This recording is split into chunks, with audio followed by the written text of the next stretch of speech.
keep your phones off and stay seated during our speaker. Now, would you please help me enthusiastically welcome our speaker, Roses.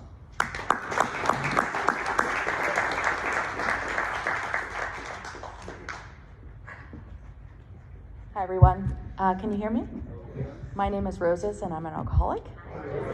My sobriety date is May 28th, 2012. And I have a sponsor. I sponsor, and I've worked the steps and continue to work the steps in my life.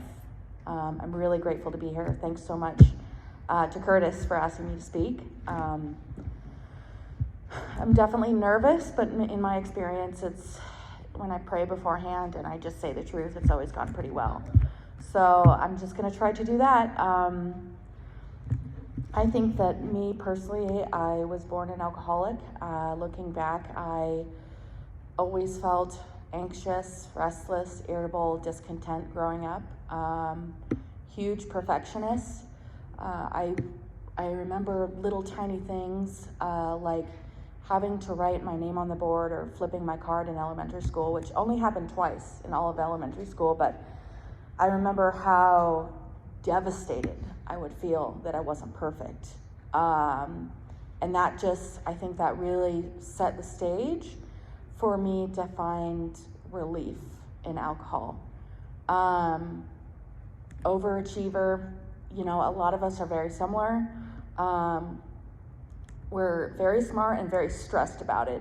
And that was definitely me. I had too much thinking for my own good. And when I picked up my first drink, I learned that I no longer had to think.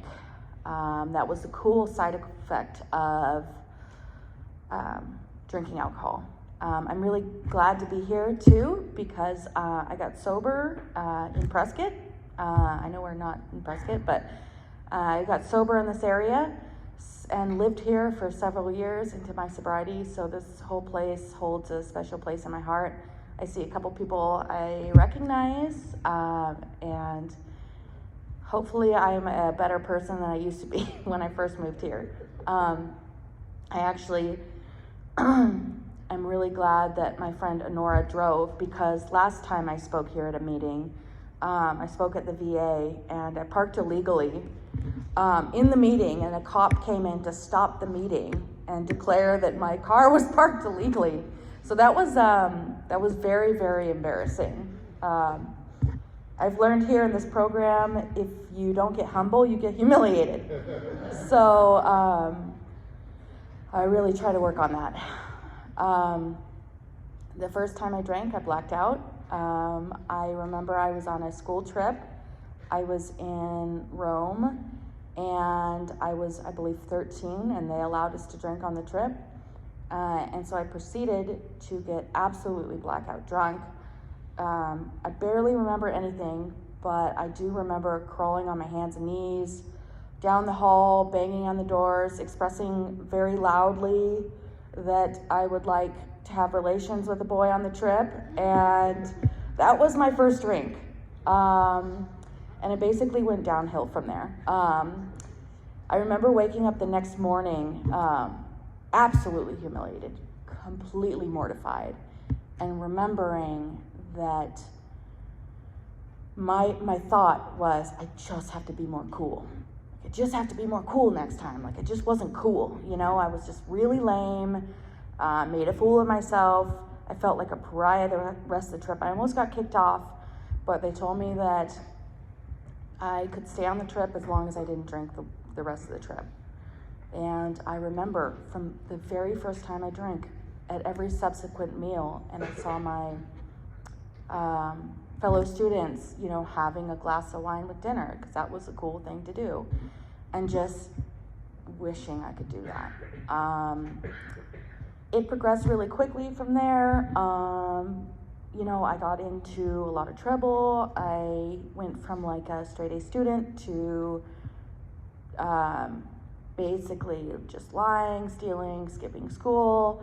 I would sneak out, I was like 14 or 15, and I'd sneak out in the middle of the night with like 25-year-old drug dealers, and I thought that was really cool, but looking back, it's like actually mortifying. to think about that, but I didn't care about my life. You know, I had no regard for my own life. All I wanted to do was escape. And so my parents were naturally extremely concerned. So when I was 16, I got sent to a place called Casa by the Sea in Ensenada, Mexico. And it was a lockdown, one of those like bad kid behavioral modification schools. And I was there until my 18th birthday. I don't want to get too much into it, but it was very traumatic. I didn't get the help I needed. In fact, I really think it just made the situation worse. But I've done a lot of work on it, and I realize now that it kept me alive. You know, and I don't think that I would be alive if I wasn't sent there, because I was a hazard to myself and everyone around me, but most of all myself. I was the kind of person that would just end up in the ER, you know, with the tubes and get the charcoal and all that, and wake up and the doctors are, you know, begging me to stay, and I just couldn't understand why everybody was making such a big deal out of it. Especially the time, the last time I went to the ER, I had a 0.45, and the doctors thought that I was trying to kill myself. And the sad truth is I wasn't. I was just trying to escape. You know, I was trying to not feel, get drunk and not feel. And that's really how it happened for me. And I feel actually for alcoholics whose progression is more gradual, because I feel like it's probably a lot harder to, I don't know this for sure, but it's probably a lot harder to come to the fact that you're an alcoholic. Mine was blackout from the get-go. I would just remember that I was drinking and I would feel sober, you know, multiple drinks, you know, 8, 9, 10, 11, 12, still feel sober, and then I'd be gone. And I spent, you know, 15 years trying to make it different than it was, and it never was. I got out on my 18th birthday from this place, and I hitchhiked back from Mexico on my 18th birthday. Within 15 minutes of getting out, I'd been in this place since I was 16. Within 15 minutes of getting out, I stuck my thumb out, and I had lots of substances. I had everything I wanted, because the whole time I was just fiending to escape. And I remember seeing, when I got out, I went to my parents' house, and they were shocked, first of all, that I showed up the next day.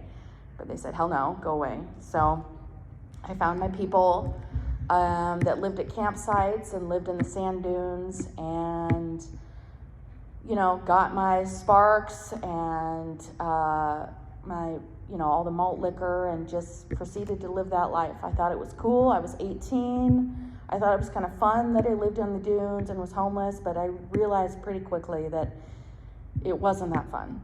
It wasn't that cool.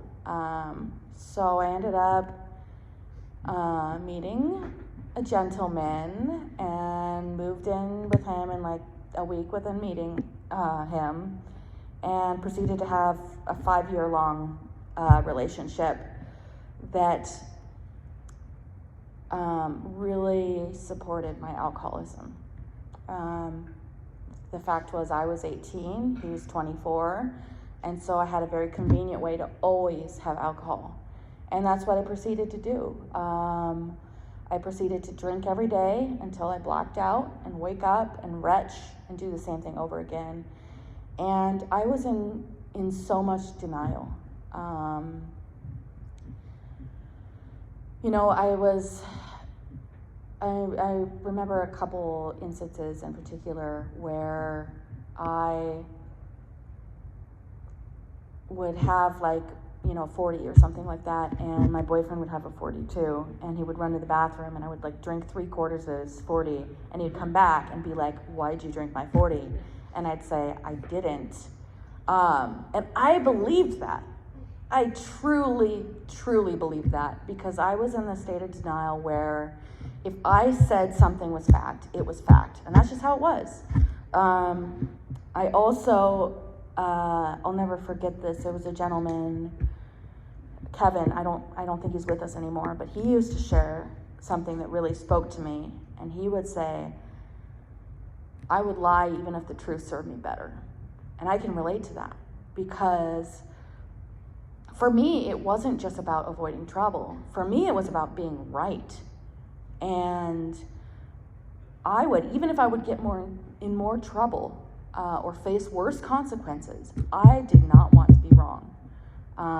Because there's this part of me that accepting that I could be anything but perfect just absolutely crushed me. So I continued to do that, just go in and out of the rooms. You know, it's all the same stuff. We hear the same stuff over and over. You know, I'd get arrested. The cops would say, why are you hanging out with this guy? And I'd be like, yeah, it's that guy, you know? Like, I'm way better than that. And I just continued to do that, build this life around these lies, thinking that I wasn't the problem. And I'm really, you know, there's other stuff in my story, but I'm really grateful that I'm definitely a drunk and I can tell my story without it. Like, I'm definitely an alcoholic, and it's important for me to remember that, because, you know, in our culture, that's something that we start to think is okay. And when I'm around people that aren't alcoholic, I start to think that I'm like them. I had a really hard time. I went to grad school as a result of a gift of this program a couple years ago. And I would go with my cohort, and we would go hang out, and we'd go to the brewery, and everybody was drinking like a lady and a gentleman, and I'd feel really sorry for myself. And think that, you know, these people, they can do this with impunity. And then I'd come into a meeting and hear you guys and be like, oh yeah, this is why I can't do this. And, you know, did I have a legitimate reason to be there? Yes. Did I want to push it? No. So anyway, that's jumping around a little bit, but, you know, I ended up going in and out of halfway houses. I came here to Prescott in 2005, and I was 21 years old, thinking that I had other problems, but I definitely couldn't be an alcoholic because I was young, and, you know, I'm 21, and that's what we do. And I remember on New Year's Eve, I had like 3 months sober, maybe, and thought that I was different from everybody in the house. You know, I looked at everybody in the house and I judged them because I am way better than them. I'm way smarter than them. I know how to stop. And you guys are just so sorry and stupid that you can't figure it out. But I'm here, so I'm going to go. And I remember going. I had like no phone, no car, no money to my name. And I left with this woman who was also in the house. And that night, she was being wheeled out of the bar on a stretcher. And I was there too. But then I was like screwed. You know, I had nobody. And so what did I do is I called the boy, and he came and rescued me. He was living in Colorado because he'd moved to get away from me because I wouldn't let him leave me. And he came and got me, and he said, like, wait there. I'm getting in the car. I'll be there in 8 hours. And I thought that was true love. But it was absolutely not true love. It was two alcoholics, and I don't know for sure. My alcoholism always looked worse than his, but it was two alcoholics just enabling each other into oblivion. We would get in a lot of fights over the fact that, like, he would come home from work and the house would be a wreck. Like, I'd promised to clean it up and it'd be an absolute wreck, and I'd have drank in all the liquor, and this became a joke that wasn't so funny, that like the ghost in the house just like makes a mess. You know, there's this ghost who just can't stop being a slob. And that was me. It was really, really sad. But anyway, I went in and out of halfway houses for a long time. I did not understand that this program could work for me, because I saw the G word on the wall and I thought, there's no hope. And now what I recognize now as my first prayer, and sorry to everybody who's heard this a million times, but I remember this is years later. I've been doing the same thing. It was like a different boy, a different town, a different school, but I was doing the same stuff. Knowing that there was this thing called Alcoholics Anonymous, and that there was a solution, but that damn G word was on the wall, and so I couldn't be accepted. I couldn't fit in. I couldn't go there. And I remember thinking to myself, like, I wish I could just be more ignorant so I could believe in God and get sober. And now that I look back, I identify that as my first prayer. You know, I was begging, whatever it was, to be able to accept the solution, whatever it may be. And it was desperation. And I'm so grateful for that. So eventually I came in, and I came into these rooms, and I started to hear about the disease of addiction. And I started to hear about how we are bodily and mentally different from our fellows. Oh, I'm sorry. Okay. We are bodily and mentally different from our fellows. I started to learn about how I have this allergy, and the phenomenon of craving, and all these things that don't happen in regular people. And I started to really internalize this and realize that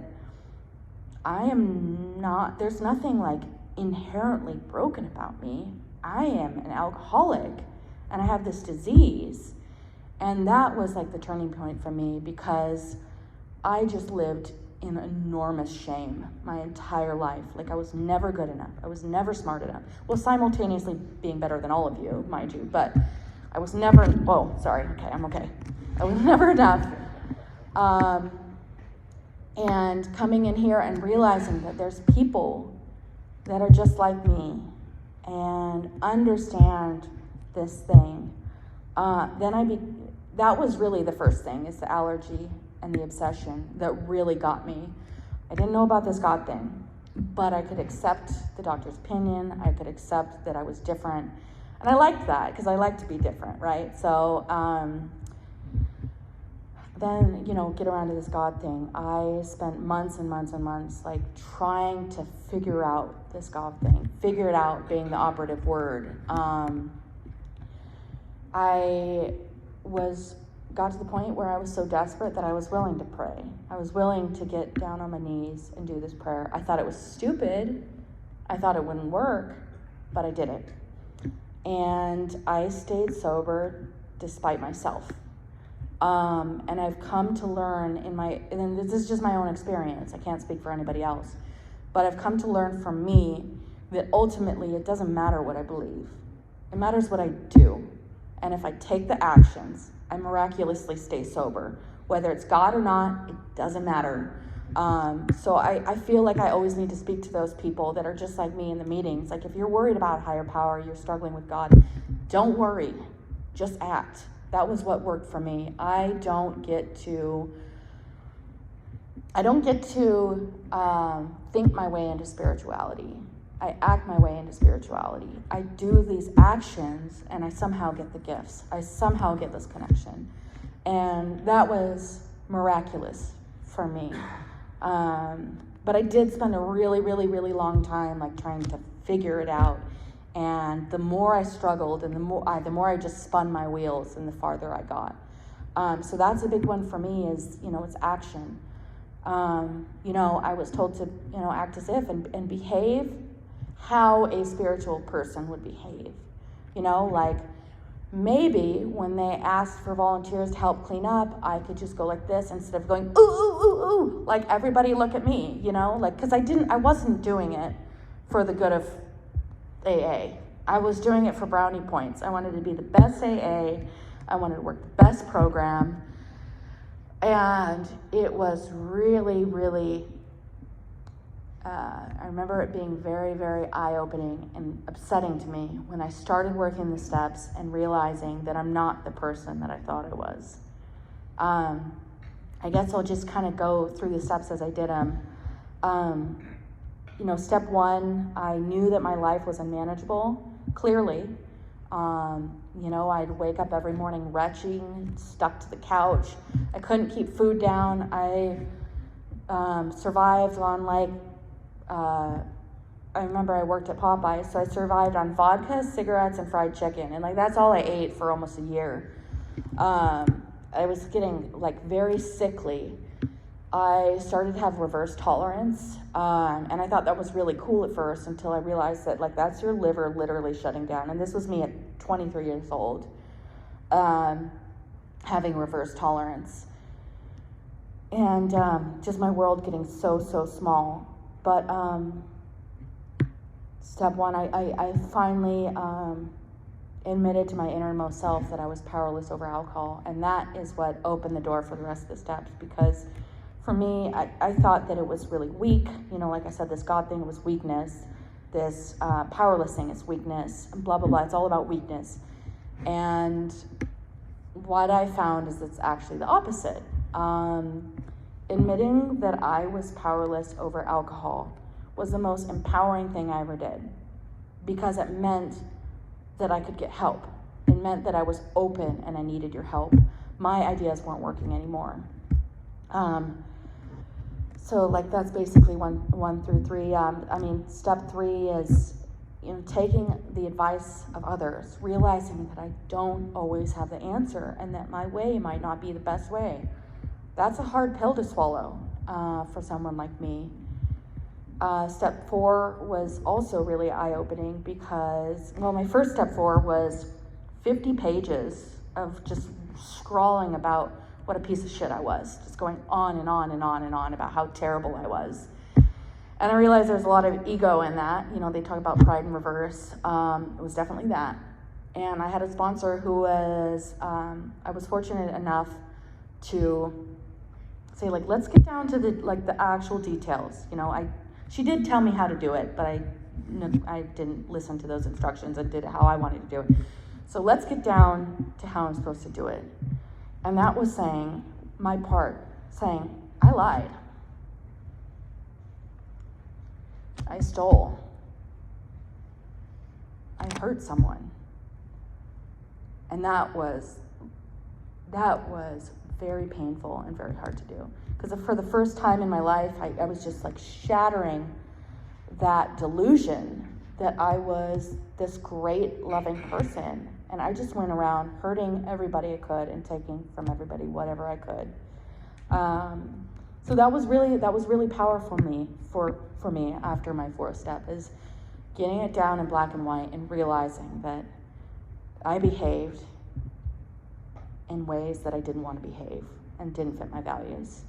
I felt, when I did my step 5, I felt, you know, a lot of people report feeling very free. I didn't feel free at all.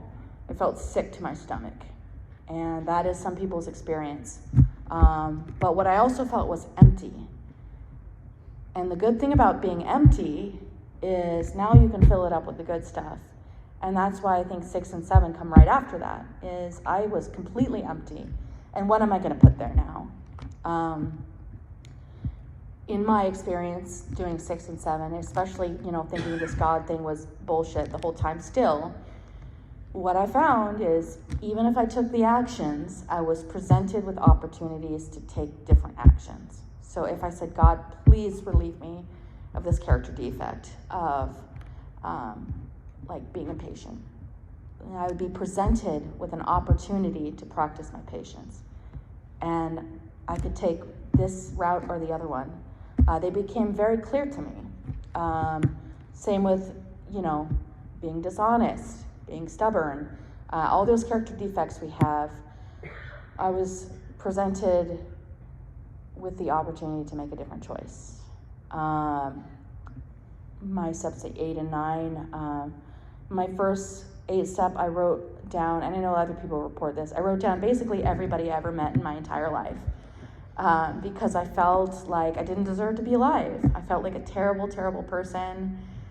And I owed everybody an amends. And that, again, you know, I'm so glad I had a sponsor to be like, oh, a family friend, did you do anything directly wrong to them? And I was like, no, but like, you know, I was being a shitty person and they were friends with my parents and, you know, blah, blah, blah. And so you don't owe them an amends. And that was a relief to me. I also did not take my sponsor's advice on some of them and jumped ahead because I wanted to relieve myself of the guilt. And those, surprise, did not go well. nothing is worse than having to make an amends for an amends. And if I learned that if you do that twice, then you should probably just leave them alone after that. Don't go back a third time. Just be better, be different, and stay the hell out of your life. And that was the sad truth for some of my amends. I did try to contact people, and they didn't want to have anything to do with me. And I had to respect that. And that really sucks because I was very, very set on convincing you that I was a certain kind of person. And when being denied the opportunity to make an amends, I couldn't do that. I had to let you continue to believe that I was a piece of shit. And you know what? That's how it is. I can't make things worse, and I can't harm people. The amends that did go well went really well. And I got on fire. Like, I started to feel that freedom in the 9 step promises that they talk about. I felt lighter. I felt free. I wasn't, I didn't feel the weight of the world on me. And that was pretty cool. And then 10, 11, 12, just continuing to work these steps and continuing to grow my spirituality, regardless of what I believe, and carrying the message. And God has a sense of humor because I meet women that are just like me, and that's not great. Every sponsee I've ever had, it's like looking in a mirror, and it's such a cool gift. It is such a cool gift. Knowing that, like, a lot of them don't make it. Having lived in Prescott for 4 years and there being so many treatment houses, I probably got asked 500 times to be a sponsor. That doesn't mean I sponsored all of them, but like, I got it in my head that I know what I'm doing, right? I'm this hot piece of shit. And after a while, I stopped extending my hand to the newcomers. I would look at young women in the room and judge them and see how sick they were instead of how I could help them. And I think that was the beginning of what led to the fact that I relapsed. I came here, my sobriety date's in 2012. I moved here and I started work in 2008. But in hindsight, like I said, you get humble or you get humiliated. And that's what I did. I also had outside issues that I wasn't working on. They say treat your illnesses in the order that they'll kill you. And yes, but then do it. Don't just stop, and I didn't do that. So I was trying to treat other addictions and lost my sobriety. And it was a huge wake-up call for me because probably within 12 hours of picking up, I wanted to die. And I hadn't felt like that in years and years and years. And I've heard people say it's like you were if you had never stopped. Or I've heard people say it's just like you were when you stopped. And in my experience, it's like I would have been had I never stopped. It progressed that far that quickly because it took years and years and years to get to the place where I wanted to die. And just within a day, I was already there. I already wanted to die. And that was a huge gift for me. I don't think people have to do it. But having come through it and realizing that so much of my time or so much of my ego was in my time. Like I thought that that's what made me, good or cool or, a good version of the message was like the time I had. And I realized that it really doesn't. And this thing is one day at a time. And that was a gift for me because I have 10 years now and I got that after, and I never thought that I would be at the place where I forgave myself for that relapse, but I absolutely have. And not only that, I'm so grateful for it because I needed to see that it doesn't get better out there. And it really, really, really doesn't.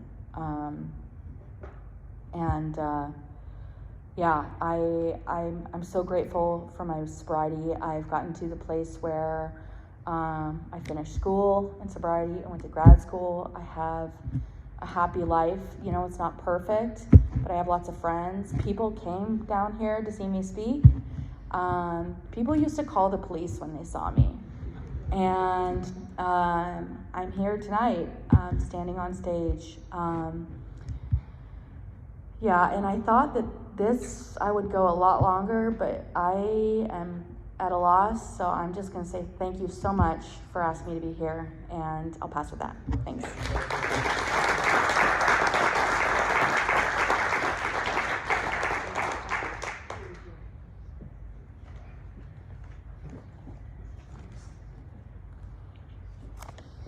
Okay, Ryan, would you please lead our speaker to the exit so everyone can thank her personally as she leaves? I'd like to thank Chris for reading how it works, Nora, happy birthday, and thanks for reading the 12 traditions, and our speaker, Roses. Let's give everybody a hand. We record our speakers, and you can go to Rarely Group on YouTube, and if you'd like to know the web address, it's on the newsletter there, so you can find our speakers. It's a private page.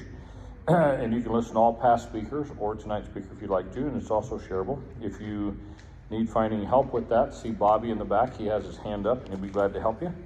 Would everyone pick up any trash you've left so we leave this room as clean as we found it? Thank you. Now, because of this configuration of the room, if everybody would just stand and let's hold hands in place, and we'll close with the Lord's Prayer.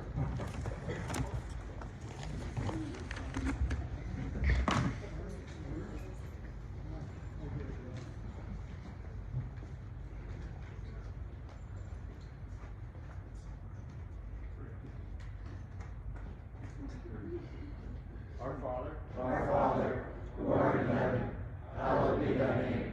Thy kingdom come, thy will be done, on earth as it is in heaven. Give us this day our daily bread, and forgive us our trespasses, as we forgive those who trespass against us. And lead us not into temptation, but deliver us from evil. For thine is the kingdom, and power, and glory, forever and ever. Amen. Hey, keep coming back, George. Don't drink this day before you. Thank you.